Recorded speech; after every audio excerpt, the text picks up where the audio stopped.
Israel has stepped up its attacks on Palestinian militants in Gaza, ignoring calls for a de-escalation of the conflict. The number of Palestinians killed has now risen to 119, including 31 children. The Israeli army said operations overnight were designed to destroy a network of tunnels used by Palestinian militants. It said it wasn't feasible to warn civilians, as it had done before strikes on Gaza tower blocks earlier in the week. Tanks and artillery have now joined ground troops on the border, and fears of an Israeli incursion have prompted Palestinian families living near the border to flee. Palestinian militant groups fired more rockets into Israel overnight. More than 1,800 have been launched since Monday. 9 Israelis have been killed. Now, all of this as Israel suffers an unprecedented wave of violence in which both Arabs and Jews have been beaten and police stations attacked in towns and cities inside Israel. Overnight, there were more than 100 arrests. I'm joined now by BBC Monitoring's Joel Greenberg, who is in Jerusalem. Joel, what is happening on the Gaza border seems to be a massing of Israeli force. Is it clear what the intention is?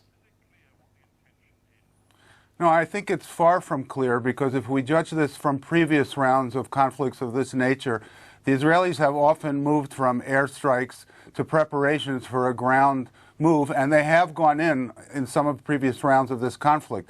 But this has also meant, it seems in the past it's been done this way, to bring more pressure to bear on Hamas in diplomatic contacts that may be developing to having a ceasefire. In other words, by threatening a ground incursion, you increase the pressure on the other side. So no question that a ground entry is possible, but it has to be seen in the context of the quiet diplomacy that we're hearing less about. Yeah, I want to ask you about the diplomacy. We understand a U.S. envoy is now engaged, and we saw the UN Secretary General demand an urgent de-escalation. Is any of the diplomacy at the moment making any difference? There's no evidence right now that it's made any progress, and the Israelis are certainly projecting that they want to continue their operation and expand it, including the massing of forces, and there certainly could be a plan to go in. But this would be a very risky undertaking for the military. It would increase casualties on both sides and complicate the Israeli operation. That's been the pattern in the past. So it's a very serious decision to take. Not sure that the Israelis are there yet. And I think it's also a race against diplomacy or the contacts that are going on to see if something can be worked out. But we haven't seen any public indication of progress or any real movement in the diplomatic contacts. Right. Now, Joel, as you've just indicated in your answers, there is a somewhat familiar pattern to what's happening in Gaza. But what is new right now is the degree to which there is now unrest in towns and cities across Israel, unrest between Arab and Jew, straightforward sectarian violence, Jew on Arab, Arab on Jew. How much is that concerning the Israeli government, and could it become a factor in what happens next? I think it's of great concern to the government. The Prime Minister Netanyahu made a point yesterday of going down to a border police unit and having his picture taken, or having various videos of him with the soldiers, to show that he wants to crack down hard, bring in the border police, and restore order. It's a great challenge for the Prime Minister. Also, the continuing conflict is inflaming passions in Israel, so that may also militate against continuing this for too long, because it's having an inflammatory effect inside the country. So this could also be a factor in the decision-making in Israel. But clearly the message the Prime Minister is trying to convey right now is, we're going to get this under control. And there have been arrests reported, but still, last night was not a quiet night, not as bad as the previous ones, but certainly ongoing. And so this is continuing to be a problem for the Prime Minister. And it's, as you said, unusual for this to happen during an external conflict with the Gaza Strip. Final quick one, Joel. Prime Minister Netanyahu is on borrowed time, or at least that's what we assumed. Yair Lapid, the leader of the opposition, is trying to form a government. Does Netanyahu's position get strengthened by what is happening? And does he therefore, in a political sense, have a vested interest in keeping this conflict going right now? Yeah, I think that's a bit of a leap, but definitely in terms of the results, this has worked in his favor. His opponents were about to close a deal on a government without him, which would have unseated him. And but as a result of the constant fighting, or what's going on right now, a key right-wing politician, Naftali Bennett, has pulled out of negotiations with the anti-Netanyahu coalition and seems to be leaning to go back to a coalition with Netanyahu. Still not enough for a majority, but a great boost for Netanyahu because it undoes the plans of his opponents.